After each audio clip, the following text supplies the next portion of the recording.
The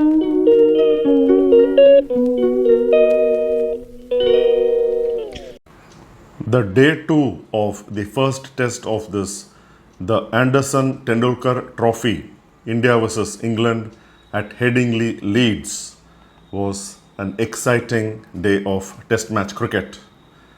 England, in reply to India's 471 in their first innings, have begun on a positive note, have begun on a confident note, finishing the day at 209 for 3 wickets, trailing by 262 runs.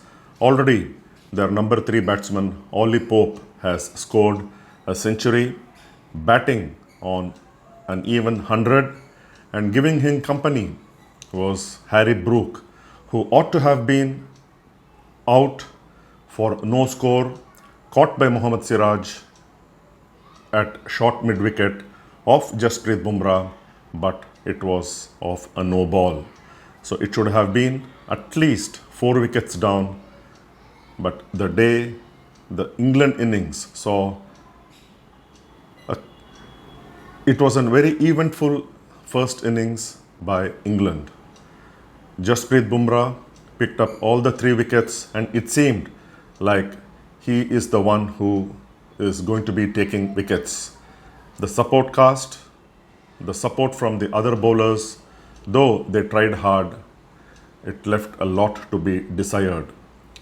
Mohammad Siraj, expensive in his first spell of 3 overs.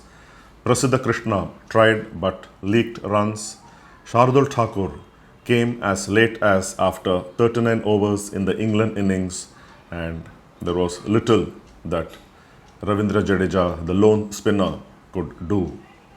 England, though lost their opener Zach Crawley to a brilliant bowling by who else but Jasprit Bumrah, nicely set him up, picked up a wicket, picked up Crawley in the last ball of the first over after setting him up nicely, bowling outside the off stump, which Crawley left repeatedly and got one into off and middle stump and got him to edge to first slip Karun Nair for 4 runs.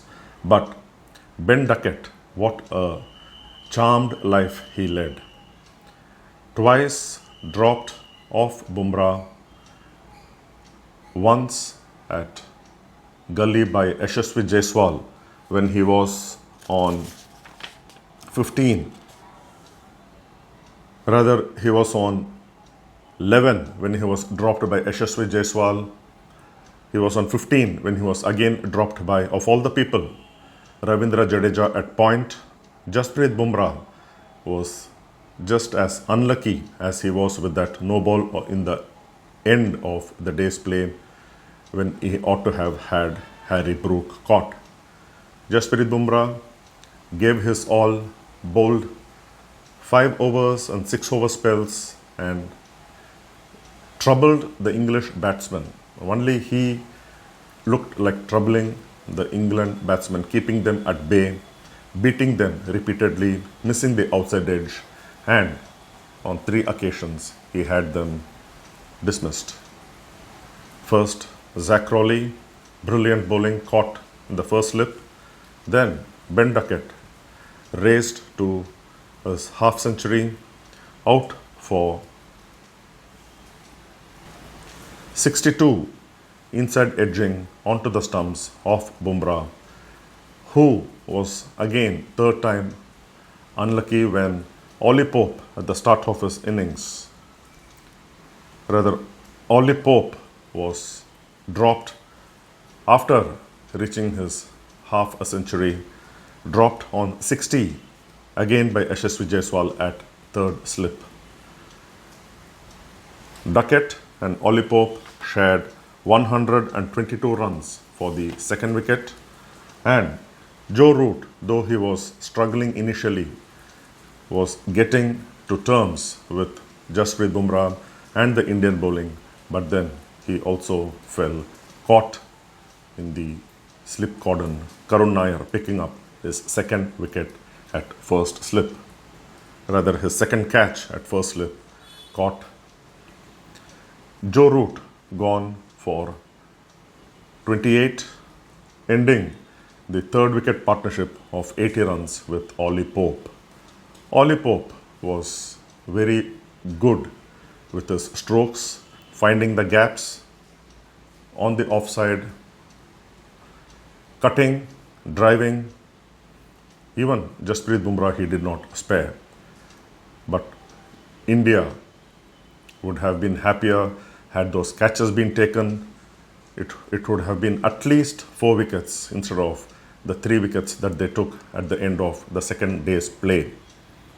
It's evenly poised, but it looks like England batting will shine on day 3 unless Jasprit Bumrah gets good support from the other bowlers.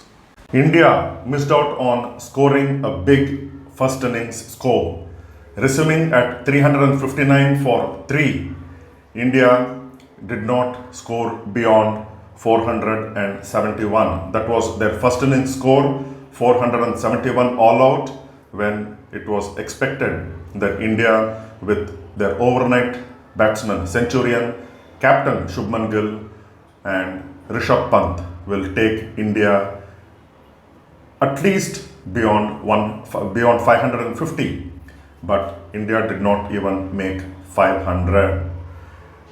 Shubman Gill was looking good for a big score. First innings as India's new Test captain, a marvelous 147 before he stepped out and was caught in the boundary line on the onside for 147. But Rishabh Pant, being Rishabh Pant, attacked, reached his 7th Test 100 in style, just like how he does, stepping out to Shoaib Bashir, the off spinner, on 99 and almost single-handedly hit him for a 6 over long on to reach 100. Rishabh Pant was outstanding. His third 100 in England against England and the first wicketkeeper batsman to do so. But the bowling of England was much better today. Perhaps it was to do with the morning conditions. Perhaps it has to do with some much better homework after their bowlers could manage only 3 wickets on day 1. If you look at it, India lost 7 wickets for 41 runs in 11 or rather 12.2 overs. That's from the time India lost Shubman Gill, the 4th man to get out, ending a partnership of 209 runs for the 4th wicket with his deputy Rishabh Pant. Shubman Gill, Rishabh Pant and Yashasvi Jaiswal yesterday's 101, 300s for India in a single Test innings, and especially outside Asia, it is simply a stupendous effort. But what is disappointing is India not being able to make 500 when 550 was easily on the cards. Credit to Ben Stokes for bowling, rolling his arm over and making the Indians work hard for the runs, including Rishabh Pant and Shubman Gill. Karun Nair came and went for a 4th ball duck, something similar to KL Rahul in the manner of his shot making, but was out to a brilliant diving catch at cover by Ollie Pope. Shardul Thakur also single digit. It seemed like Indian batsmen in this first innings either score big like the 3 centurions or fall for single digit scores. 2 ducks, Sai Sudarshan yesterday, Karun Nair in his comeback test after a long gap, 4th ball duck, but then these things happen in cricket. Josh Tunn, 4 wickets. Ben Stokes, who started India's downfall, again finished with 4 wickets for 66 runs, missing out on a chance to take his 5th Test 5-wicket haul and the first since 2017 when he took 5 wickets against the West Indies at the Lord's Cricket Ground. So 4 wickets for Josh Dunn, 4 wickets for Ben Stokes, but then India will still be slightly happy with their 471, but they would be disappointed that they could not make this count big. This was the best chance for India to bat England out of the first Test match. From 359 for 3 overnight to 471, and the last 7 wickets falling for just 41 runs in 12.2 overs. That is a concerning factor for India. Shoaib Bashir, 1 wicket for his perseverance. Bryden Cars, 1 wicket, that was yesterday, but Josh Dunn polished off the lower half to finish with 4 for 86 from 20 overs. So India will need to bowl well. Rain interrupted the start of England innings, but then we have to see how India bowlers respond to the comfortable first innings total of 471. India 471 all out. England 209 for 3 in 49 overs, 262 behind. It's everything to play for when play resumes on day 3 on Sunday. Until then, bye.